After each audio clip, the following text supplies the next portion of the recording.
국민의힘 후보 경선이 이제 1차 경선이 끝나고 8명으로 추려졌죠.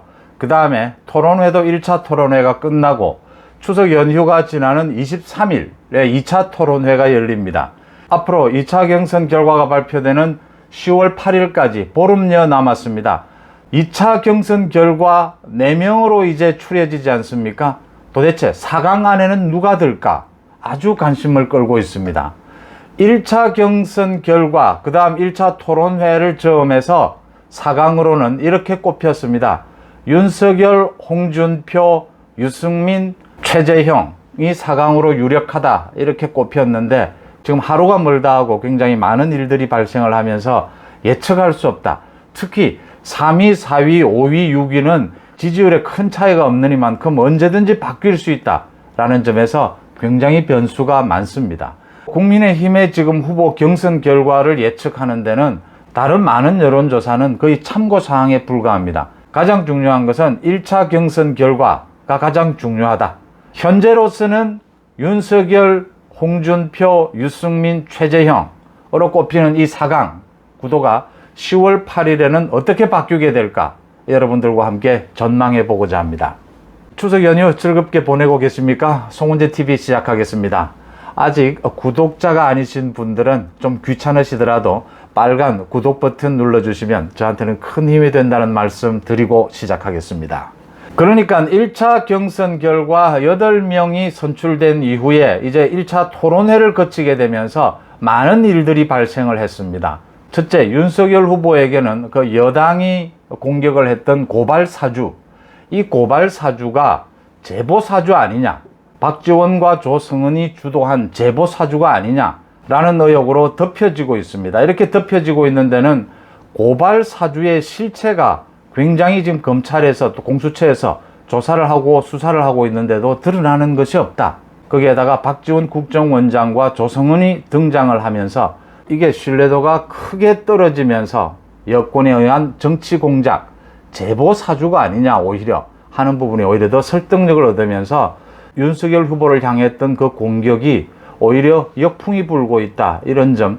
그 다음 토론회에서 윤석열 후보가 뭐 그런대로 첫 토론회 치고는 무난하게 처리를 했다라는 점이 윤석열 후보에게 일어난 변화고요.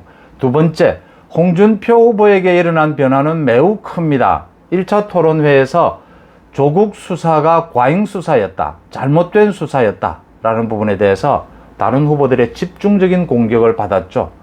역선택을 노리고 민주당 지지층을 향해서 선거운동을 하는 것이 아니냐라는 이 지적에 견디지 못한 홍준표 후보가 2번씩이나 말을 바꾼 끝에 국민들의 뜻이 그렇다면 자신의 생각을 바꾸겠다, 인정하겠다라고 하면서 그러고 나서 홍준표 후보는 곧바로 이재명 후보에 대한 공격, 집중적인 공격에 나섰습니다. 그러니까 대장동 개발 의혹에 대한 집중적인 공격에 나섰습니다. 홍준표 후보가 이렇게 스텝이 엇갈린 것, 홍준표 후보가 역선택과 관련해서 다른 후보들의 집중적인 공격을 받으면서 자신의 입장을 바꿀 수밖에 없는 이런 행태를 보인 것에 대해서 국민의힘 지지층은 어떤 반응을 보일 것이냐, 홍준표가 자세를 바꿔서 이재명 집중 공격에 나선 부분을 또 일반 민심, 당심은 어떻게 바라볼 것이냐, 굉장히 큰 폭으로 지지율이 출렁거릴 수밖에 없다 하는 대목입니다. 그 다음 세 번째, 유승민 후보. 유승민 후보는 지난 1차 토론회에서 가장 박한 점수를 받은 후보 중에 한 사람입니다. 굉장히 고압적인 태도로 윤석열 후보를 비롯해서 다른 후보들에 대해서 뭐 경제를 모르는 사람들이다, 자신은 경제 전문가다라는 이야기를 계속 고압적인 자세로 하게 되고, 유승민 후보가 굉장히 토론회를 통해서 점수를 많이 까먹었다라고 하는 점입니다.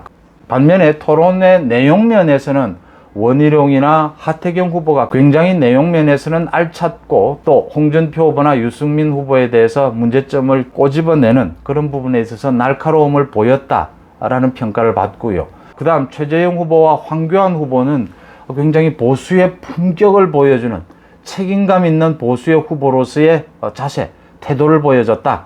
황교안 후보도 다른 많은 후보와는 달리 지난 4.15 총선의 부정선거 부분, 그 부분을 직접 증거물을 들고 나와서 보여주면서 이 부정선거 부분을 정말 이슈화할 필요가 있다라는 것을 설득력 있게 얘기했다, 이런 평가를 받습니다.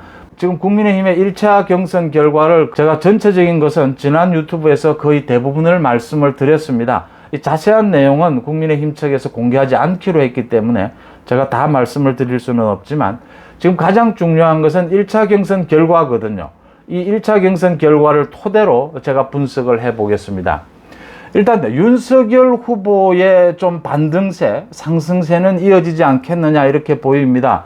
뭐 예능 출연도 있었고 또 1차 토론회에서 무난한 성적표를 받았고 또 1차 토론회에서 보여준 것이 앞으로 토론을 거듭하면서 굉장히 토론을 잘할 것이다 라는 기대감도 줬다. 그 다음 그 고발 사주라는 것이 여권의 정치 공작이다 라고 하는 이 역공이 먹혀들기 시작했다라고 하는 점에서 윤석열 후보는 앞으로도 좀 반등세를 보이지 않겠느냐 이렇게 보입니다. 그 다음 이제 문제가 2위, 3위를 차지하고 있는 홍준표와 유승민 후보입니다. 말씀드린 대로 토론회에서도 굉장히 실패를 했고 홍준표 후보 같은 경우는 이제 전략을 크게 바꾸는 이렇게 스텝이 꼬이면서 좀 어려워지지 않겠느냐. 홍준표 지지율은 정체 내지는 하락하지 않겠느냐 이렇게 보입니다. 특히 또 하나의 문제가 되는 것은 이 윤석열 1, 2위인 윤석열과 홍준표의 이 지지율, 당심과 민심의 이 차이 나는 지지율, 이 형태가 3위, 4위 그룹인 유승민, 최재형에게도 그대로 지금 나타나고 있습니다. 그러니까 유승민은 민심에서 좀 앞서는데 최재형은 압도적으로 당심에서 앞섭니다. 유승민은 토론회에서 낙제점을 받았고 또 그 외 부분에 있어서도 아주 이렇게 의미 있는 메시지를 내고 있지는 못합니다. 최재형 후보도 큰 변화를 겪었습니다. 지금 선거 캠프를 모두 해체하고 자신이 나홀로 선거, 실무진만 이끌고 나홀로 선거에 나섰는데 최재형 자신의 오랜 지론, 자신의 목소리다 이렇게 보입니다. 그러니까 상속세를 전면 폐지하겠다라고 하든지 정치 박력을 이번 달 안으로 당장 그만두지 않으면 국민적인 저항에 부딪힐 것이다. 아주 명료한 메시지들을 내놓고 있습니다. 유승민 후보와 최재형 후보도 이렇게 당심과 민심이 전혀 엇갈리는 지지를 보이면서 그렇게 큰 차이가 나지 않기 때문에 앞으로 토론회를 거치면서 어떤 변화를 보여줄까 하는 점이 좀 주목이 되는 대목입니다.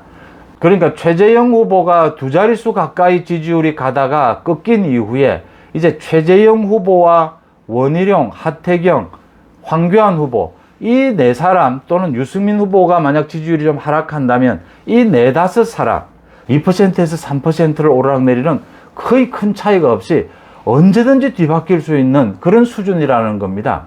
하태경 후보 같은 경우에는 1차 토론회에서 아예 깨놓고 얘기를 했습니다.